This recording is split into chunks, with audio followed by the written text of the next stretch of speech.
Good morning, ladies and gentlemen. We got Mr. Dorner, Mr. Fazio, Miss Mia, Mr. Diego, KMT Homes. How's it going? What's going on? What up, what up? Getting everything together here.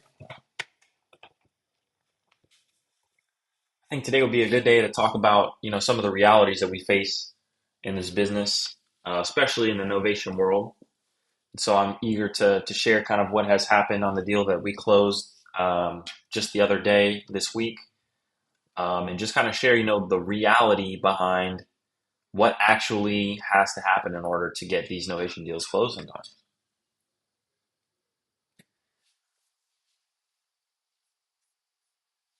Good morning, everybody. Good morning, good morning, good morning. So I think we should go on ahead and kick it off. I just kind of wanted to share one of the things that has recently happened, being the novation that we just closed. And I just want to kind of set a realistic expectation for people that are interested in doing something like this. Let me see if we can get the camera rolling. So we only got the front view today. But the reality is, sometimes it actually takes money to make money. And it's important to go into these deals knowing that you might actually have to come out of pocket to make some of these repairs in order to get these deals closed, depending on the type of financing the end buyer is going to use. And so I actually recently just did a deal where I had to actually come out of pocket to replace HVAC appliances and get a dishwasher installed. And I just kind of want to give everybody a realistic expectation that when you're making your offers, especially on these types of novations, you want to make sure that you have enough spread. You want at least $20,000 to play with. And that's in seller concessions. We had to credit $5,000 to the cost of closing. On top of that, there were additional closing costs that the title company let us know about at the closing table. We had to cover the commissions for the agents.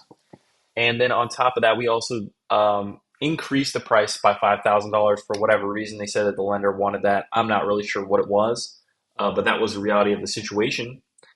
And had we not had a minimum of $15,000 to, actually come out of pocket, make repairs, do what it is we needed to get done, that assignment could have gone to zero very quickly, and we could have actually been liable to come out of pocket to get the deal closed. So when you're doing novations, make sure you have a minimum of at least $20,000 to give seller concessions, make repairs, and get the deal closed. Handle all things that might come up, in the inspection and appraisal. Because when you want to sell to somebody that wants to use an FHA loan, for example, they're going to have to go out there and get an appraiser to appraise the property, and it's subject to an inspection. And those inspections can be tedious. So just some realistic, expectations to be set, with people that are interested in doing this business. I ended up walking away with maybe $3,000 worth of profit, after that, right? So is just is the realistic side of real estate. Not everything is the glamorous, 20K checks, every single time. Sometimes you got to really help the seller and just get the deal across the finish line.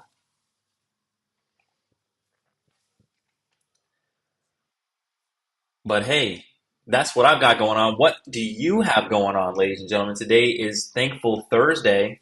I'd love to break it down and open it up for us to talk about one thing that we're thankful for in our business, in our life today. I am personally thankful for this community. I'm thankful for Dan, hosting the live stream that he's been hosting every single day for the next 90 days. Ladies and gentlemen, if you haven't already and you're looking to learn how to wholesale, you can come and tap in with Dan. He's showing you step by step exactly what to do. And you get to see him actually interact with people and situation sellers all live. It's an amazing opportunity. I'm also thankful for Mr. Matt Riley, who's joining us here in the audience. We've got a wonderful, wonderful show coming up on Friday for anybody that's interested in learning more about creative finance. I'm excited to see what we can come up with I'm just very, very, very thankful for the community. I was thinking about it. I was actually talking and just kind of realizing, what are my problems, right? What type of problems do I have? Well, my biggest problem is, okay, well, how do I get more leads? How do I get on the phone with more people that want to sell? Because I have the skill to be able to turn those leads into deals, right? So that's a good problem to have. Some people really do have problems, where are they going to sleep? Where are they going to eat? And I'm grateful, to not have that immediate issue anymore. And I'm able to finally level up because there was at one point where I was there for sure. Mr. Fozzie, what is one thing you are grateful for, thankful for on this thankful Thursday? I'm thankful for the community, obviously. There's a lot of you out here. Sam, we got to talk after the show because I just looked at your account. We you didn't follow my instruction. So we're gonna have to talk after the show. um, but yeah, no, I'm thankful for the community. Um, and everybody who is supporting everything that I'm doing. I'm thankful for Miss Sophia down there because she has referred more people over to my business than I honestly like than I could ever expect. And she's doing it, and it literally has never asked for anything. Just literally will just text me like, "Hey, can you get on a call with this individual?" So I get some people tell me all the time and say, "Hey, I want to book a call with you because Sophia, told me to get on the phone with you," and you know, it's just pretty amazing how our business community is just like so supportive when they come in the live stream for the most part, right? Like, for the most part, we get so much support in the live stream. You guys are, just super supportive of what we're trying to do. Like, the thankful for the live events that we're putting on. Um, it's just all of that is just more than probably we could ever expect. To be honest with you, I know it's more than what I ever expected when I first joined this community. Um, people just being super grateful for the time and everything we give. Um, and those people that are not grateful or not thankful, we they get the boot. So that's how it works around here. But those of you who have been grateful is you know so many people. So it's just amazing. A lot of times we don't talk about it enough to see the people that come into this community and consistently thank us for all the stuff that we are trying to do to give value back to you all. So I just appreciate all of you who are in this room, all of you who are in the Discord, those of you who aren't even in the room. Maybe you're watching from YouTube. I appreciate everybody. So thank you all so much. It's incredible to see, what, members of the community have been able to accomplish. I'm thankful to see, like we had earlier in the week, um, Sergio and the name of Sergio's partner was what? Brian? Oh yes, yes, Brian, yes. Brian, right? Brian and Sergio came up and shared, what they've been able to accomplish and just really, a great testimony to see what people in the community have been able to do. There's a lot of power, y'all, and just being in proximity with one another. And I really hope that a lot of you take advantage of the opportunities that are being presented. Just being in the same room as the 50 to 100 people that show up on a daily basis every single day. Just having one conversation can really change the trajectory of your life. So you just never know who's in the room. You never know who's sitting next to you, wherever you are in the world, whether it's here on Discord or out and about. And just take this opportunity to really talk to people. Let people know where you're at, what you're doing, what you aspire to do. And I'm sure you will find people that can be of service to you. So let's open it up. I'd love to talk about, what's going on. Mr. Matt Riley wants to hop up on the stage and tell us about what we've got cooking up for tomorrow. What show we have. I'm excited. I'd love to talk about it. Here he is. A genie has appeared. We got him up out of the bottle this time, ladies and gentlemen. Out the mud.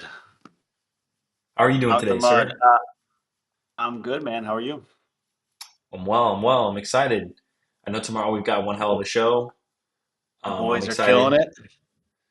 Yeah, we've got two deals closed. I actually just actually closed the deal with two members of the community. Shout out to Carson and Jacob. They are killing it. That sounds like a Anything, Texas deal. another Texas deal. This one was in Houston. So it's great to see, like I said, you're only one conversation away.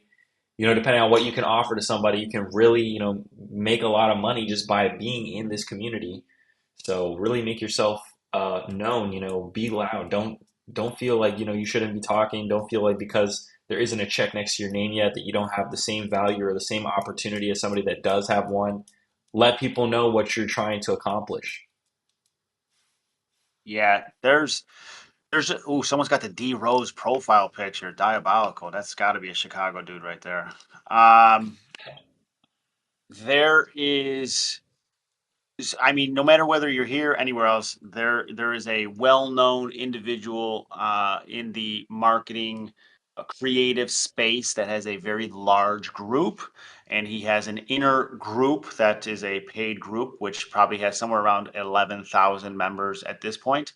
And I've been told several times, don't start, Dan. I've been told several times that out of that 10 to 11,000 people who have paid a handsome amount of money to be in there, I only roughly 10% or so, probably less than 10%, are actually doing the deals, actually purchasing the deals, actually putting the deals together, actually on the front lines of that. Everybody else has found a niche or an avenue to put themselves into to be still a resource to the rest of the community. So they're the deal finders. They're the ones that are running transaction coordination companies. They're filling a role that the 10% can't fill, but they're still providing a resource. So just because you might not be good at the one part of things doesn't mean that you still can't connect with other individuals and provide resources in a different way. Like in your trifecta deal that you're doing right now in Texas with Carson, all of you are probably doing different things or provided something different to that transaction. So I think there's always that is making sure don't give up. Just find out the thing that you're good at. You might not be the front facing person. You might not be the phone call person. You might not be the whatever XYZ, but you might be something and you could still provide value. And I'm talking about Andrew Short. No, You Andrew definitely is are something. I think that's the thing. I remember when I went to one of my first events, I think it was the first event with Ryan Pineda in Vegas. I was talking to one guy who had a sales background and, he was doing different stuff in tech. And he felt like because he didn't have any experience, in real estate, that he wasn't really of value to anybody that already had an established business. But if you have a background in sales, if you have experience selling anything and you know how to listen more than you have to speak, you have value. You already know that you're capable of selling. You already have that proof of concept. It's just a different vehicle. So don't think, because maybe you haven't gotten your first deal yet, that you have nothing to offer. Really, guys, if you have an intention to work, and I'm not talking about somebody that just wants to collect a check and, make some money here or there, but somebody that's really willing, eager, and ready to put in the work that actually demands for you to actually become something more, that enough is something you can offer to somebody and say, hey, I will be willing to work for you. If you can put me on the phone with people to talk to, I will gladly pre-qualify those leads and get them to you. And eventually, I'd love to grow with you and your company into a position where I can inevitably close those leads for you. And these are the types of opportunities that you see every single day, just being in here, seeing, people talk about their business on Facebook, you know, this is it. This is that opportunity. So really figure out how it is you can get involved. Even start with something that's already established and add value in that way, whatever it is. But think about what it is you have in terms of your strength and your capacity, your ability, and offer that to people. I think getting on the phones is a huge thing because a lot of people that are doing it, they either don't. quote unquote have the time to be on the phones all the time, or they're always looking for someone to be able to fill that role, because that's a daunting task, man. To be sitting on the phone making phone calls. Dan is a very good example, if anybody's tuning into those live streams, of what it actually takes to sit there hours a day to make cold calls to a list. Even warm lead calls is still time consuming and can be daunting. What? And y'all really need to be doing it more than I'm doing it. Like Yes. I'm sitting there only doing it for 3 hours a day. Just know that if you really want to get to the level that I eventually got myself to, it took much longer than just putting 3 hours a day into it. Now I'm sitting there doing it live for 3 hours a day. That's extra on top of the business that I already currently run. But just know that, like, to get to where I got, it took way more than just putting in 3 hours a day. Right now, my day total for everything, including all the show, like this show and the live stream, what I mean? Like, I'm putting in right now 14 hours a day minimum every Monday through Friday. So, I talk to a lot of people. Take that with it what you will, but just think about that. It's 14 hours a day, Monday through Friday, that I'm doing every single week. And that's, like I said, that's the minimum hours that I'm putting in every single day. So, if you're not putting in that kind of hours, you need to be asking yourself why. And if you think that you could be putting in more hours, you need to ask yourself, how bad do you really want this? Because it takes way more than just putting in 3 hours a day. You know what I mean? It's just it, and there's a lot of value on the other side of that. But just think about that. 100%. 100%. Yeah. I mean, that's just in that short span of time, you can see just again, and that's why somebody, Mia said, my goal is to put 500 to 1,000 calls a day. I think it's a great goal. Um, I just know, again, it's a daunting task, man. It's cold calling, and being on the phones sucks. I don't do cold calling, but I completely see, I understand the element of it. I used to run an ISA company. I understand, like, those guys that were on my team at that point. I always said they were born with headsets on. Like, they were naturals on the phone, but like, those guys would go nuts every once in a while, and I don't blame them. Like, I'd be checking in on them, and there's office parties going on. These guys are cutting out early. Some, like, it's just, it can cause, you can go insane doing that kind of stuff. So again, Listen, providing value to other people. every successful person I know has put in hours and hours and hours and hours and hours and hours a day. The goal is not I need to retire by the age of 30 or whatever. The goal is I need to work as hard as I can for as long as I have the capability to, so that when I don't have the capability to work that long and work that hard, as I age, I don't have to, because I've already built such an amazing foundation when I was capable.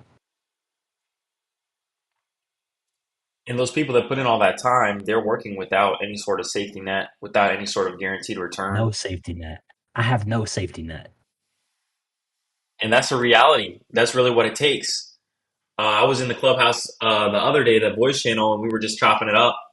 And I know that this is not something that anybody up on the stage is gonna, recommend that you do or anything like that.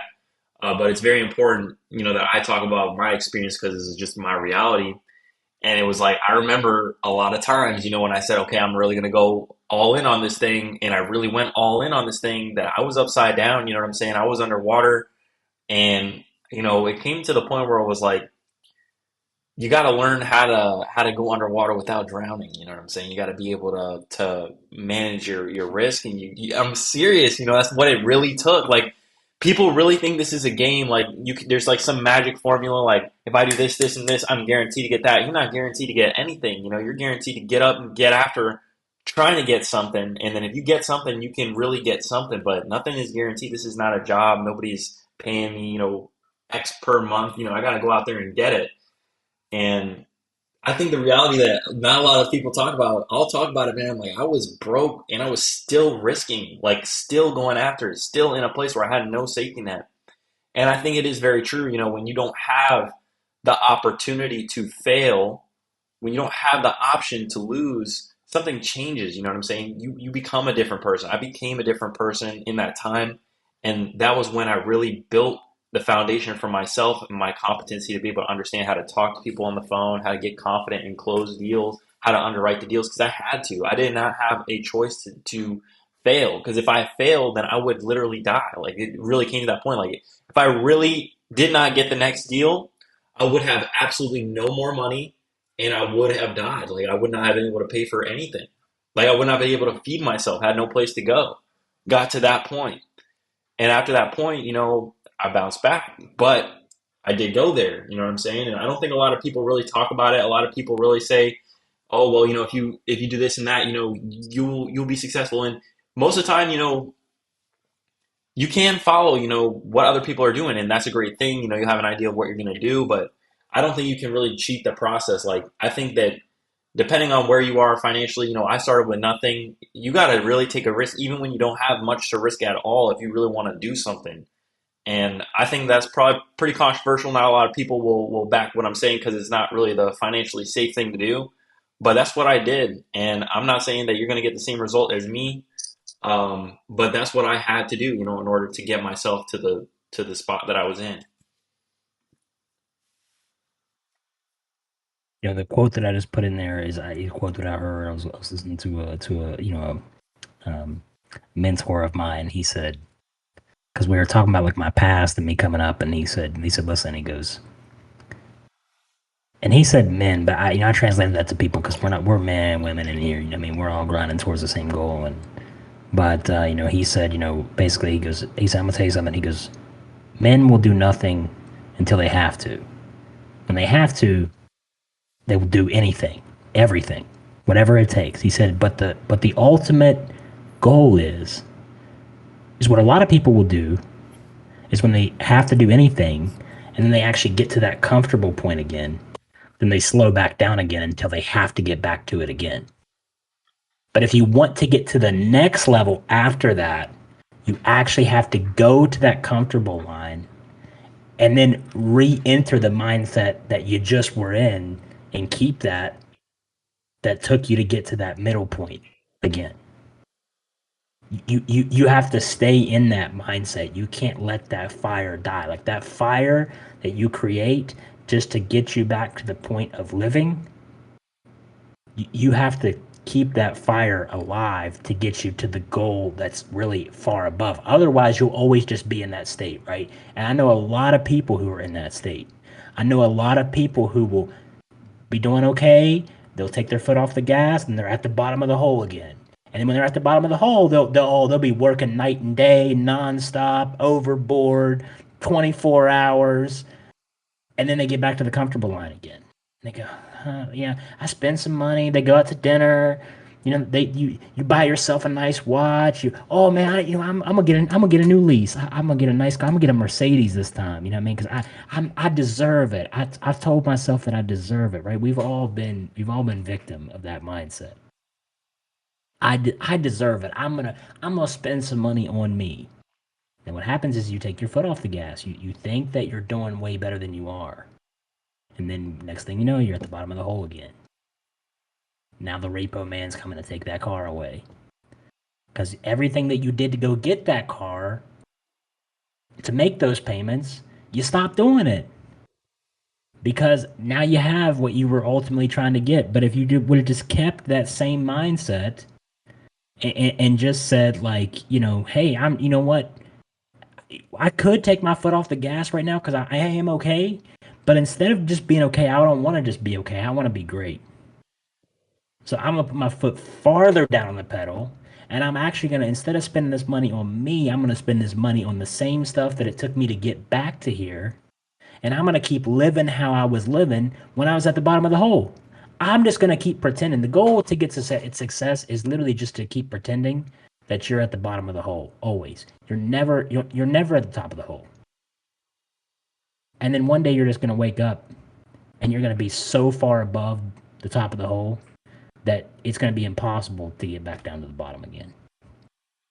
When the morning that you wake up and you realize that and you're in that state, it's going to be, it's going to be a position where you don't even realize it until you really start to look around, right?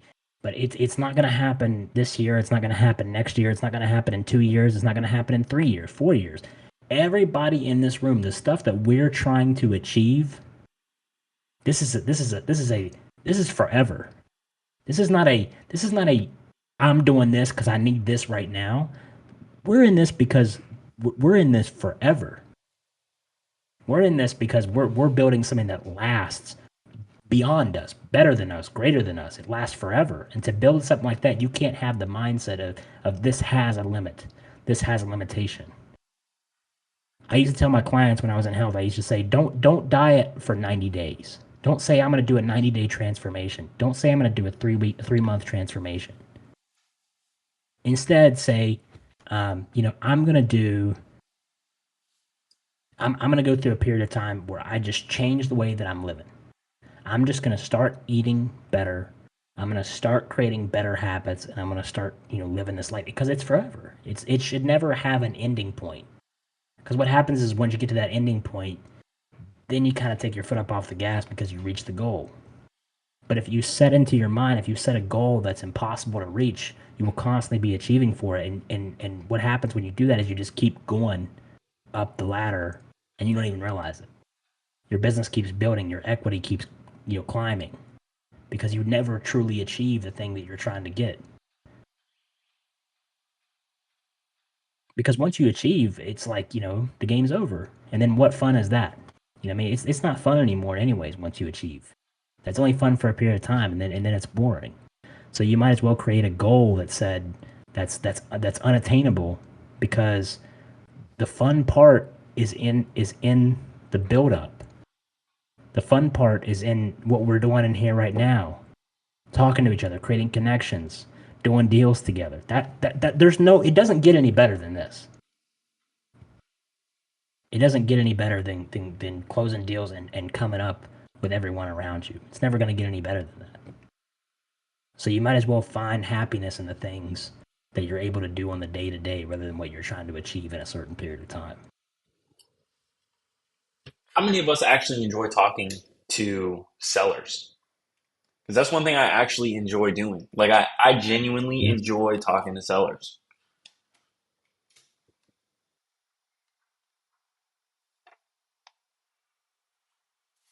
I do. I do. It can be tedious at times, but Hello?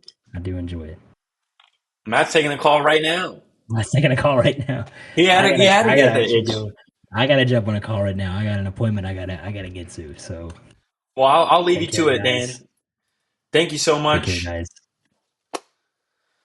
Listen, ladies and gentlemen, we got to fall in love with the process. At the end of the day, we have to enjoy pulling the lists, uploading them, sending the texts, geeking out about, oh, we got these many responses. Who can I talk to today? That's really what should be fun, right? The assignment fee and watching the deal close is just the reward for your work. But the work should be enjoyable. You should actually enjoy doing what it takes to get the assignment fee. And, at first, there is a learning curve. It's not always fun because we have to learn how to develop our sales skill. We have to learn how to understand marketing, how to reach more people. But once you've got something figured out, and I don't have everything figured out, but at least I've got something that's working for me that I know now, okay, if I do this, there's a very high likelihood that I'm going to get this result. And I know if I talk to this many people, and if I talk to enough motivated people, I know because of what I've been able to do in the past, I am going to get a deal. And that's what's fun is because I know that if I talk to somebody that actually wants to sell, I have the capacity to understand what type of situation they're in, qualify them, go through the 4 pillars. Guys, it's the same framework for every single call. Why are you in the market to sell in the first place? Right? Identify their motivation. Okay, well, can you tell me a little bit about what's going on? What do you think the house might need in repairs? Understand the condition of the property. Well, assuming, Mr. Seller, we can come to an agreement on the price, how quickly do you think you might be looking to sell?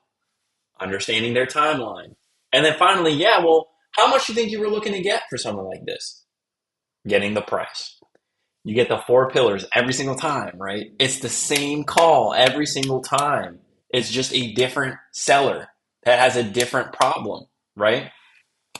And regardless of, which pillar you ask first, you got to get them all. You got to get all 4 to understand the situation for the seller. And then once you understand the seller situation, you can offer a solution, right?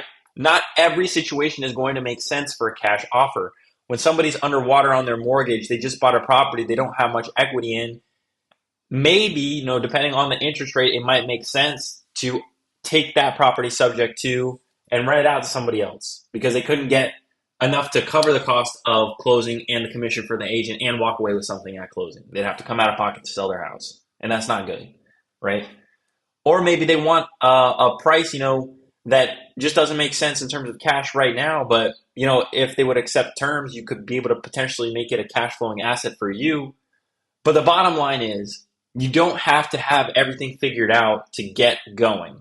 You have all of the right people in your network to reach out to these people with these types of opportunities and say, hey, I talked to this person. They said that this is their situation. I think that this is going to make the most sense for a creative solution. You can reach out to Matt. You can reach out to Bob. You can reach out to the countless other people that are in the community that have experience closing these types of deals and say, hey, this is the lead that I've got. This is the offer that I think we should make. Can you help me run the numbers and present an offer to the seller? They would be happy to do that for you. You can offer them a lead. You can offer them money, really, because you're offering them a potential deal. They'll gladly run the numbers with you and educate you on why you're making this offer to the seller. So not only are you being compensated, you're also being educated. So the next time that you find yourself in this position, you might be able to run these numbers yourself and present an offer that makes sense. But ladies and gentlemen, if you haven't already figured this out, this is the #1 most valuable real estate community in existence. If you haven't already, please consider inviting somebody you think would benefit from being in proximity with us. Send them that link, reirev.com, discord.gg/reirev, and follow us on Instagram at REI Revolution. Till next time.